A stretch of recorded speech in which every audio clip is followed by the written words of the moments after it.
tentang permaculture. Permaculture itu sebenarnya adalah ultimate-nya dari ini semua. POC ini adalah bagian kecil dari permaculture. POC, pupuk organik cair, disebut pupuk organik. Namanya organik itu berarti segala sesuatu yang berhubungan dengan bahan yang bisa di-recycle, organik. Liquid atau cair. Nah, berarti cair dia. Jadi pupuk itu ada beberapa, ada yang padat, ada yang cair. Nah, di sini kebetulan pada kesempatan hari ini kita bersinggungan dengan pupuk cair. Nah, pupuk cair itu punya kelebihan, itu mudah diterapkan dan mudah diaplikasikan ke semua tanaman. Baik yang dari perakaran, dari batangnya, atau dari daunnya. Mungkin teman-teman udah belajar kalau ada fase vegetatif, ada fase generatif ya? Atau belum? Masih belum ya? Belum ya, sudah apa-apa. Jadi nanti kalau kita bicara PUC ini nanti itu seperti salah satu bidang pupuk lah.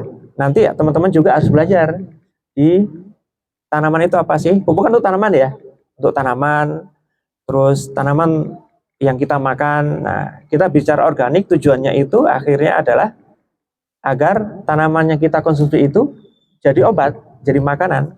Kalau semua makanan yang kita makan ini berupa organik, itu akan menjadikan obat untuk kita. Tidak perlu obat pun kalau kita makannya normal, itu sudah jadi obat. Berasnya organik, sayurnya organik, terus apa? Buahnya organik. Seru ya, sehat ya. Nah, kenapa kita sekarang kok banyak masalah? Ya karena kita makan salah. Kita banyak, ya maaf, kita banyak GMO ya, genetic modification organism like that ya. Itu kan kita karena kita serakah, kita ubah-ubah itu. Nah, padahal tidak perlu. Kalau tumbuhan itu dari asalnya sudah baik, kita tinggal menjaga saja supaya itu baik, itu akan bawa kesehatan. Tapi karena kita serakah, kita ingin cepat, kita ingin tumbuh supaya dia subur, akhirnya kita paksa mereka tanaman itu dengan pupuk kimia. Ya, itu yang jadi masalah. Pakai pestisida lagi kimia. Nah, itu nanti masuk ke tubuh kita. Jadi kalau ada siklusnya kan, kita yang terakhir makan ya, kita yang punya puncak tertinggi dari racun tersebut. Nah, di sini kami kenapa sih mau mengajarkan kalian ke bidang ini di PUC terutama ya karena ke depan itu nanti kita akan kehilangan ini. Apapun itu nanti dan ke depan orang akan mencari yang organik semua. Dan itu akan langka. Selain iklimnya juga akan rusak, manusia juga ingin cepat dan sengaja di sisi lain memang dari sana globalis kapitalis itu ingin kita tidak ingin sehat. Kita ingin umur kita pendek. Nah, sudah sedikit paham ya tentang PUC. Jadi PUC ini bagian kecil dari pupuk organik cair itu bagian kecil dari tumbuhan lah, dari proses tumbuhan. Nah, diterapkan di mana? Di semuanya, di tanah, di tanah dan di tumbuhannya. Nah, apa saja? Ya semuanya. Yang di tanah berarti kita perlu bakteri yang ada di tanah, yang di tumbuhan kita ada bakteri tumbuhan, yang di buah juga ada kita perlukan bakteri di tumbuhan. Nah, nanti akan diserahkan secara detail sama Cak Dar ya. Saya lanjutkan lagi, ujungnya kemana? Bahwa nanti mungkin adik-adik bisa buka permaculture itu adalah singkatan dari permanent culture, agriculture. Jadi namanya permanen itu mudahnya, teman-teman adik-adik tahu hutan enggak? Udah seimbang ya hutan ya. Nah, hutan itu kenapa kok nggak ditanamin kok udah tumbuh subur? Ternyata itu tahapannya banyak, dari tanaman kecil rumput yang dia bakteri yang bekerja nanti sampai tinggi sampai berupa tumbuhan besar, nanti fungi yang bekerja. Dan itu perlu waktu. Kenapa di Indonesia susah ya? Karena permaculture itu sebenarnya konsep hutan dibawa ke pertanian yang berkelanjutan supaya kita nggak memupuk. Ini belum PUC ini adalah salah satu cara menuju sana. Kalau sudah permanent culture, itu kita tidak perlu pupuk lagi karena siklusnya sudah berjalan di sana. Jadi tumbuhan besar itu sudah memberikan pupuk yang ini, memberikan pupuk ke tanah. Terus ada juga ada hewan-hewannya juga yang dia akan membuang kotorannya, itu juga sebagai pupuk. Nah, itu harus hidup, tidak bisa dipisah-pisah. Nah, yang selama ini kan kita pisah-pisah, peternakan sendiri, pertanian sendiri, akhirnya itu begitu kita ada masalah, bingung. Padahal di aslinya itu sudah jadi satu siklus, sudah saling melengkapi, simbiosis mutualisme ya. Nah, nanti di saat teman-teman menuju ke sana, itu teman-teman tahapannya panjang. Sebelum permaculture ada namanya itu lebih kecil lagi, monoculture. Nah, monoculture, heteroculture dan banyak. Tapi paling tidak nanti itu paling tidak tujuan kita ke sana lah. Karena kalau nggak gitu nanti kita akan pernah dapat bisa ekonomi di bidang. Nah, di sini adik jurusan biologi. Jadi harapan saya adik masih kelas 1. Nanti sampai semester akhir harapan saya adik itu menemukan sistem yang terintegrasi. Bahwa nggak bisa dipisahkan antara pertanian nggak bisa dipisahkan. Karena pertanian butuh pupuknya itu dari peternakan, dari ya kotoran hewan itu. Dan hewan perlu makan juga, itu dari pertanian, dari tumbuh-tumbuhan hijau dan semuanya. Nah, nanti adik-adik walaupun belajar nanti dalam, nah, tapi usahakan mindsetnya itu terintegrasi. Kalau pisah-pisah ya, biasanya anak kuliah nanti, oh ini fokus ke sini, fokus ke sini. Nanti begitu kalian terjun di lapangan, itu kan bingung, saya ini di mana ya? Padahal satu dengan lainnya itu nggak bisa dipisahkan. Tapi kalau kalian berpikirnya sudah, mindsetnya sudah secara terintegrasi bahwa pertanian dan peternakan nggak bisa dipisahkan, kalian akan enak nanti. Dan kalian nggak perlu pupuk lagi. Dan itulah kalian bisa olah dari apa yang ada di sekitar kita. Nah, paham di situ ya? Jadi permaculture itu adalah permanent culture. Jadi kalau udah permanent culture itu seperti hutan, tidak perlu kita ini. Kita cuma olah sedikit, mereka sudah dapat makan dari ini. Dan ada dia tahu enggak, ini dari mana? Ini sudah tahun 83 sebenarnya. Tahun 79 itu pencetus pertamanya itu dari orang Australia, Bill Mollison. Dia praktisi seperti kita, cuma dia lebih lama ya. Dan itu sudah dijelaskan bahwa nanti di Indonesia, di Kalimantan kerusakan seperti ini. Dan kalau ada adik mau buka atau cari silakan, itu agak tapi bukunya bahasa Inggris semua sayangnya ya, sambil belajar bahasa Inggris lah ya, karena ya kebetulan mereka lebih rajin dari kita lah. Itu tahun 83 ada adik. Nanti apalagi adik kalau baca yang manual untuk desain manualnya untuk permaculture itu halamannya 600 halaman. Nah, tidak perlu dibaca semua. Nanti itu disebutkan jelas. Nanti karakter tanah seperti apa, terus desainnya seperti apa, itu dijelaskan semua, detail. Adanya nggak perlu dibaca semua, tapi paling nggak babnya yang penting apa, itu disebutkan semua. Cara menanam di cuaca, di climate yang seperti kita, tropis, subtropis, terus yang apa namanya, di padang pasir ada semua, disebutkan semua. Bagaimana cara kita membuat apa namanya galangan, nah, itu ada semua adik-adik. Ya, harapan saya nanti ya bisa ke sana lah. Nggak perlu sedetail itu, tapi paling nggak ambil bagaimana, harapan saya, bagaimana dengan ruang yang ada di halaman sekitar kita, itu adik-adik udah bisa menerapkan itu. Jadi nanam sayur, yang hanya sayur satu, ada sayurnya, ada buahnya, ada peternakannya. Nah, kalau ada adik, kunci bersihnya di mana? Kalau adik udah bisa memutar, ayam nggak makan dari beli pakan lagi, terus sayur adik-adik sudah nggak makan beli lagi, sudah ada, itu ada berhasil. Nah, tinggal dari bisnisnya diputar. Kalau sudah bisa muter, ada udah berhasil. Ya itu nanti bertahap ya. Jadi bisa dipahami, adik-adik sudah dapat gambaran ya, bahwa pertanian itu nggak bisa dipisahkan dari peternakan. Begitupun sebaliknya. Nah, adik-adik yang di sini di biologi, bersyukurlah karena adik-adik itu akan macam-macam nanti lahir ke sana. Biologi kan banyak, mungkin akan detail ke mana, ke mikroorganismenya, akan ke biologi ke peternakannya. Nah, tapi ingat saya katakan, berpikirlah bagaimana mengintegrasikan ini semua, ya. Bagaimana caranya? Kalau punya ternak itu pakannya enggak beli. Jadi create pakannya gimana caranya kita bisa kir sendiri, petani bisa kir sendiri. Itu tujuan akhirnya. Karena kalau masih beli, bagaimana kita bisa kontrol makanan itu sehat atau tidak. Pakannya kalau yang dimakan konsentrat berupa obat-obatan kimia, dimakan ayam dimakan kita ya, nggak akan pernah selesai. Ya syaratnya harus kita sendiri yang buat pakannya. Ya. Sama, pertanian juga harus kita sendiri yang buat pupuknya. Itu adik-adik ya.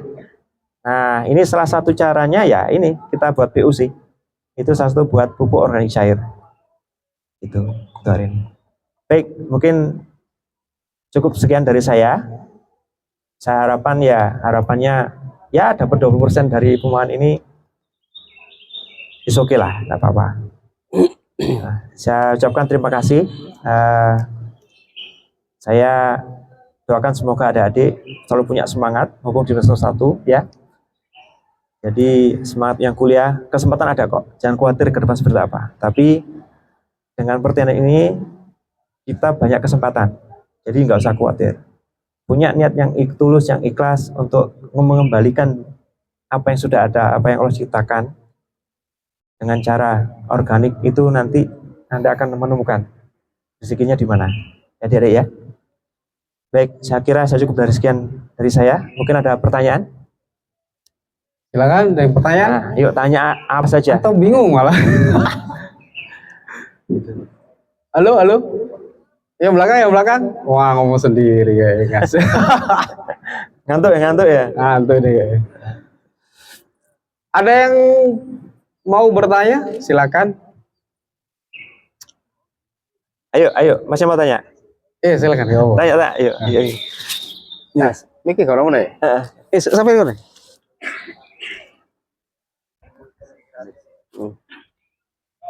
Assalamualaikum warahmatullahi wabarakatuh. Waalaikumsalam warahmatullahi wabarakatuh. Saya Fatul Ardiansyah dari Gresik.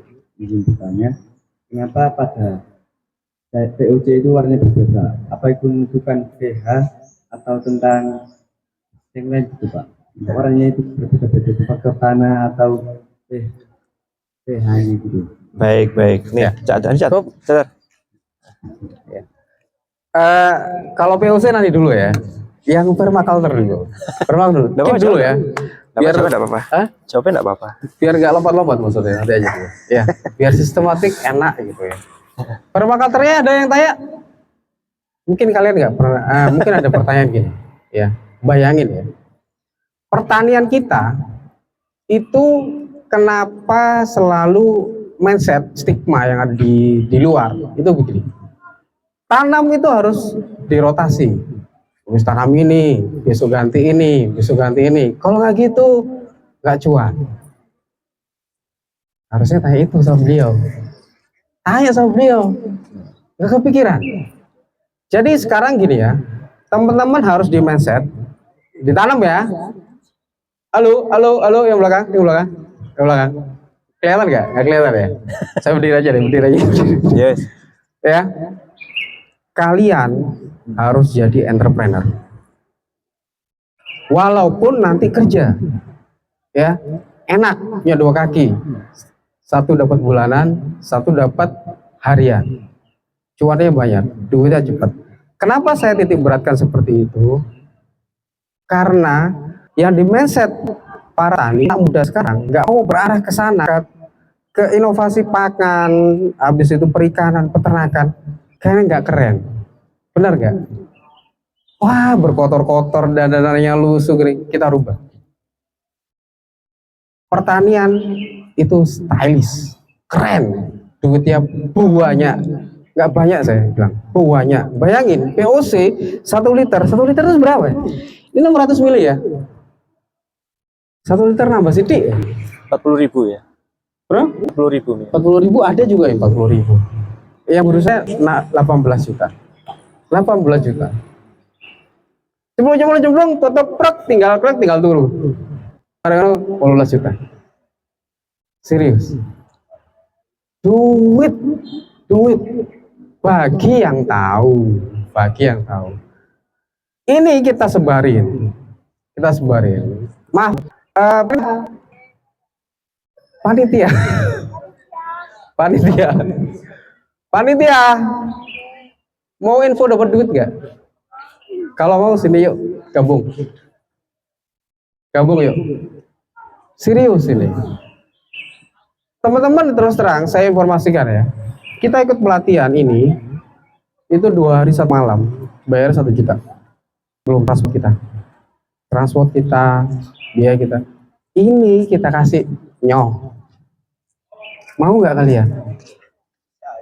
Sayang. Ini harta karun. Kalian buang-buang, aduh sia-sia banget. Kalian bisa bersaing sama pabrik sekelas petrokimia, itu bisa banget. Ayo deh, adik-adik, panitia. Ini peluang informasi yang jarang kita share. Ini puzzle ya, yang kita sudah kumpulin bertahun-tahun. Saya sama Cak Fadil, Cak Nur, itu ngumpulin puzzle itu lama udah. Umurnya kurang lebih 15-20 tahun. Ini ternyata main cacing, main tanah gitu kan. Main sampah malah. Nggak keren. Iya nggak keren. Waktu itu kalau sudah jadi simpan 18 juta, lu mau ngapa-ngapain kipas sambil tidur. duit dan kalian dicari orang, bukan kalian nyari orang. Sekali mereka tahu, kalian akan di note ya, konsep sukses itu cuman itu secara resep. Saya agak keluar dari POC, dari permakater, karena saya pengen menularkan. Sedikit info, beliau ini walaupun kerja di Saudi, lagi nekunin permakater, beliau juga pengusaha. Beliau punya warung sayur di daerah Saujajar. Omset harian, omset sebulan kalau normal 600 juta.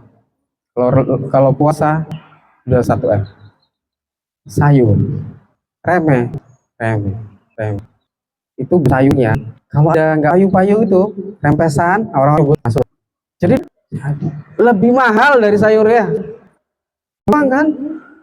Makanya itu, ayo kita belajar. Ini peluang banget. Belum tentu teman-teman yang misalkan ada teman mahasiswa yang senior di atas kalian, udah semester 5, semester atas, itu implementatif dan gampang dapat duit. Kalian pikirin ya, coba kalian bayangin, kalian lulusan biologi nih ya. Nanti lulus mau kerja apa? Saya tanya, ayo, ada yang bisa jawab? Kepikir gak? Ada yang bisa jawab? Ayo, ada yang bisa jawab? Gak ada yang mau nih. Saya kasih deh. Ada yang kebayang nggak? Kalian lulus dari biologi, mau kerja?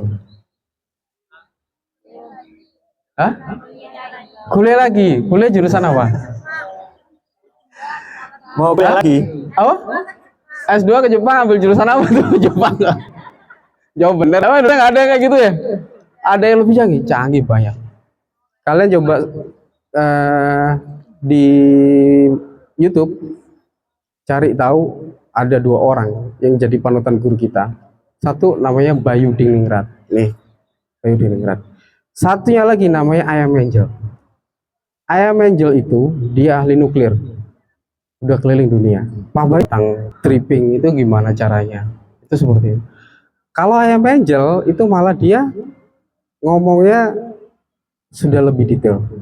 Nanti kalau bikin POC, kalian metik daun misalkan, itu harus dibatasi. Harus sebelum jam 6 atau jam 5 sore, harus ruasnya seperti ini. Ngomongnya udah ngomong nutrisi detail, dan memang kalau ngasih ceduk, gitu. Pupuk kimia lewat. Balik ya, yang resep sukses tadi itu cuma 2 yang harus kalian lakuin. Sukses itu rumusnya sukses sama dengan skill plus peluang. Peluang kalian nggak bisa ngatur. Peluang itu momen itu kalian nggak bisa ngatur. Yang nggak bisa ngatur kalian adalah skill. Makanya skillnya dijaga sekarang, ditata. Aku skill ini suatu saat ketemu sama orang yang tahu, oh dia punya skill ya, udah langsung deh. Nih saya kasih duit buat ini, buat itu, tes ini, tes itu, saya gaji.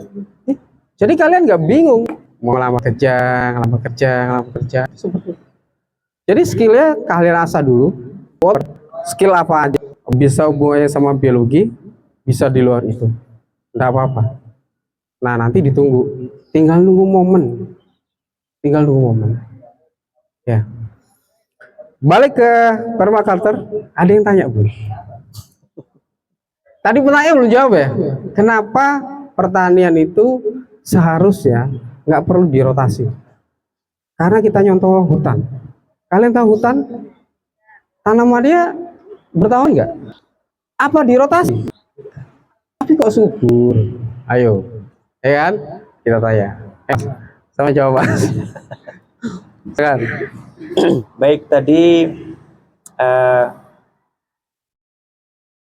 pertanyaannya kenapa di hutan itu kok nggak perlu dirotasi? Dan kenapa kok tumbuhannya nggak ditanam juga udah tumbuh Subur. dan subur? Jadi begini teman-teman, bahwa aslinya kita sama bumi ini kan udah bumi duluan ya, betul lah. Bumi itu kalau nggak ada manusia ya mungkin akan bagus, tapi ya qadarullah sudah ada manusianya, memang manusia ditakdirkan untuk merusak itu ya, karena keserakahan kita. Nah, bahwa kita bicara filosofi lagi, bahwa tumbuhan, tanah, batu, gunung, itu mereka semua hidup. Ingat ya, dulu waktu Allah sebelum menciptakan manusia itu kan dia bertanya kepada semua itu, gunung, kamu nggak mau jadi wakilnya di bumi ini? Gunung nggak sanggup kan? Tumbuhan nggak sanggup. Manusia, nah, biasa manusia kan sombong. Ya Allah, saya sanggup. Buktinya apa? Kita merusak. Nah, kenapa kok bisa seperti itu? Ya karena kita serakah, adik-adik. Kita ini semuanya ingin cepat. Kita ini semuanya ingin buah yang ini ingin lebih manis lagi. Buah yang ada supaya buahnya ini banyak gimana? Saya bawa hutan yang sebenarnya hutan itu sudah normal. Mungkin awalnya dulu apel tumbuh secara liar itu ada 1-2 pohon, tapi karena kini kita ingin lebih banyak, kita tebang semua. Di awal tidak apa-apa, tapi lama-lama karena kita sudah membuat alam itu tidak seimbang. Yang seharusnya apel tadi cuma 3 pohon, 5 pohon, tapi dia seimbang, dia dapat nutrisi dari tanaman sekitarnya, dari hewan sekitarnya. Karena kita rusak, karena kita serakah tadi, kita rusak ekosistemnya. Mungkin kita punya 100, tapi kita harus yang awalnya kita tanpa memberi makanan nutrisi karena nutrisi tadi sudah diberikan oleh alam, mau nggak mau kita harus memberi nutrisi. Itulah permasalahannya. Dan ditambah lagi kita tidak bertanggung jawab. Kita memberi nutrisi hanya untuk tanaman saja, tapi tidak untuk tanahnya, tidak untuk tumbuhannya, tapi hanya buahnya saja. Nah, itu yang membuat rusak. Jadi adik-adik, kenapa kok di hutan itu bisa tumbuh dan di tanaman yang monoculture itu nggak bisa tumbuh tanpa dikasih pupuk? Ya tadi kan tidak seimbang. Nah, konsep permaculture itu adalah kita mencontoh tidak 100% seperti hutan, tapi setidaknya kita berusaha membuat seimbang. Yang pada akhirnya nanti kita nggak memberi pupuk. Mungkin tetap memberi pupuk, tapi tidak sebanyak di saat kita menanam dengan monoculture. Nah, makanya permaculture itu tidak bisa kita nanam hanya satu bagian. Kita harus memberikan perhatian kepada tanah, ya kepada hewan sekitarnya, kepada tumbuhan itu sendiri. Nah, seperti itu adik-adik ya. Sudah dapat gambaran. Nah, ini tadi kira-kira ini adik-adik belajar PUC itu apa yang didapat? Mungkin sekarang pengetahuan ya. Padahal kalau adik-adik tahu, ini semua cuan semua adik-adik. Segini, kalau Anda dilihat di apa namanya di marketplace, itu harganya berkisar 30.000 sampai 40.000. Hanya segini. Dan buatnya itu mudah. Nah, kedepannya itu pertanian pasti akan ke sini. Karena orang akan berpikir sehat, cepat atau lambat. Dan yang kedua, kimia itu harganya semakin mahal. Adik tahu pupuk satu sak itu berapa sekarang? Pupuk NPK itu berapa sekarang harganya? Ada yang tahu enggak? Ada yang tahu? Satu sak itu harganya bisa sampai 700.000 adik. Bayangkan 700.000 itu, dan coba tanya petani, kenapa kok sekarang dikasih pupuk katakanlah 1 meter 100 meter persegi bisa ada 5 sak? Kenapa kok tahun berikutnya kok nggak bisa dengan jumlah yang sama? Itu kan pertanyaan. Katanya ini kan pupuk untuk membuat subur kan? Tapi kenapa semakin tahun kok bertambah konsentrasinya? Dan makin rusak lagi. Begitu kita kurangi, tidak berbuah. Berarti kan konsepnya pupuk untuk menyuburkan nggak subur ya, jadi ya. Nah, itu, dan harganya mahal. Dan di Indonesia ini harga sayuran itu murah, saya katakan murah. Kenapa sekarang kalau adik-adik lihat di berita kemarin susu kok sampai dibuang? Terus ada orang tanam tomat kok sampai dibabatin? Karena Pak mereka sudah desperate, sudah putus asa. Karena apa? Ya tadi biaya untuk memproduksi satu pohon cabai atau tomat itu jauh lebih besar dari hasil yang dia jual. Untuk beli pupuknya itu loh mahal.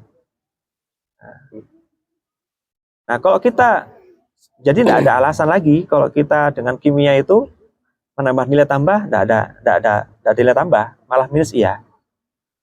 Nah, makanya alam ini orang baru sadar sekarang ini. Begitu mereka udah terdesak, ternyata ada pupuk yang lebih bagus. Nah, kembali ke organik. Dan itu lebih baik dari segi kesehatan dan lebih ekonomis. Itu adik-adik. Paham ya? Nah, jadi saya katakan tadi bahwa niat kita, kenapa kita kembali ke organik, untuk diri kita sendiri. Kita kan ingin sehat toh, ingin sehat, ingin ya dapat hasil juga. Nah, paling nggak sehat dulu lah. Paling nggak kita makan tidak belilah. Kalau kita bisa membuat semua itu pupuknya diri kita dengan membuat sendiri, nah, jadi kan sudah aman kita. Paling nggak mikir makan lah, nggak mikir untuk ini. Ya. Itu aja ya, sedikit melebar. Baik, ada pertanyaan lagi, dijawab aja. Oke, ada pertanyaan lagi? Yang tadi PUC tadi temennya. Oh iya PUC. Yang PUC habis ini. Oke, kalau nggak ada, kita masuk ke materi PUC. Saya pengen tanya dulu ya, teman-teman nih, dari kalian semua ini ya, siapa yang mau jadi pengusaha? Yang mau jadi pengusaha siapa? 1, 2, 3. Aduh gak sidik toh berarti. Ini loh ini apa sih? Ragu-ragu kalian itu. Saya itu yang semangat, yang totalitas, yang ekspresif. Kalian masih muda loh. Masa saya? Duh, tulang lunak berarti. Ya semangat. Siapa mau jadi pengusaha? Pertanyaan berikutnya, siapa yang mau punya pabrik pupuk? Sudah semangat, Mbak. Ini Mbak. Makasih Mbak. Serius Mbak? Baru datang ya? Tahu ini apa ya? Pupuk apa? Ya elah. Sini Pak. Sini dulu. Mas, nyelem ya? Iya. Oke, silakan. Oke. Namanya siapa? Putri Ratna. Ada ke sana. Putri Ratna. Putri Ratna. Asli dari mana? Asli Kalimantan Tengah. Tepi. Jauh. Tahu tepi. Tahu tahu. Kalimantan di sana apa jadinya? Air apa? Apa ya? Daerah apa Pak? Di sungai sana. ya? Sungainya bening atau ini? Rawa banyak. Kayak rawa. Airnya kuning-kuning tuh. Orang-orang nyebutnya apa? Bukan. Bukan air tawar. Orang-orang biasanya kan itu nyebutnya tanahnya itu gambut. Ya, gambut itu nggak bisa ditanam. Nggak bisa ditanam. Kenapa? Asal kalian tahu, gambut itu kalian nggak perlu bikin POC. Kalian botolin, jual ke Jawa. Itu POC. Gambut itu POC yang over ppm-nya. Tinggi banget. Jadi kalau kalian taruh di tanaman di Jawa, serot campur air, bus tumbuh. Jadi duit nggak? Jadi duit. Ya, ini saya kasih. Ini POC rare banget, jarang banget. Mungkin cuman saya yang bikin ini kayaknya. Ini bahan dasarnya adalah tanah dari Saudi. Wow. Tanah dari Saudi. Ya. Ini fungsinya adalah kita taruh ke tanah-tanah yang tandus, campur air. Bakterinya kerja, bikin gembur, rare banget. Coba dibau. Jadi minum, nanti tulisin ya. Dikira eta lagi. Baunya gimana? Kayak tanah. Kayak tanah. Tanah apa tanah padang pasir? Baunya. Kayak tanah liat. Kayak tanah liat. Coba kita bandingin sama yang ini. Mana ya? Sebentar. Oh yang ini.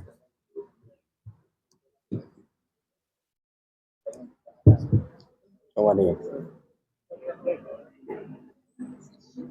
Yang tanah yang itu yang ini. Bandingin. Kayak ini. Itu yang tanah, yang ini. Saya tutup biar nggak tumpah.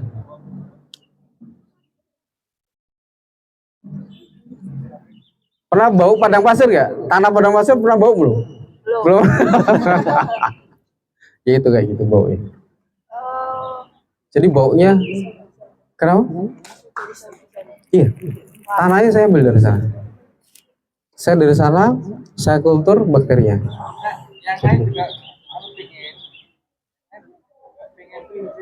Oh, mau mencium? Ada yang mau? Coba pengen tahu. Silakan. Maju. Biar tahu baunya loh ya. Kalau ini dia udah dapet dia. Itu sendiri tadi gak dijawab. Mbak kasih tahu baunya, Mbak. Mbak. Masih ada satu. Cium bukunya sambil bikin kelompok. Cek dulu, materi dulu. Baunya ya, Bos? Silakan. Ada yang Kayak Pakai mic, biar enak. Tanah basah. Bandingin sama yang ini coba. Tanah yang mana nih nanti? Tuh. Nah, jamnya ada Jadar? siapa ya? Iya, 15 Jam. Oke, siap. Mana yang tanah berarti? Mau bau yang gak enak? Bawah tanah, sama itu coba nih. Sing bisa, kayak PSB ya? ini lebih menyengat. Jadar, ini PSB ya? Jadar. Itu PSP.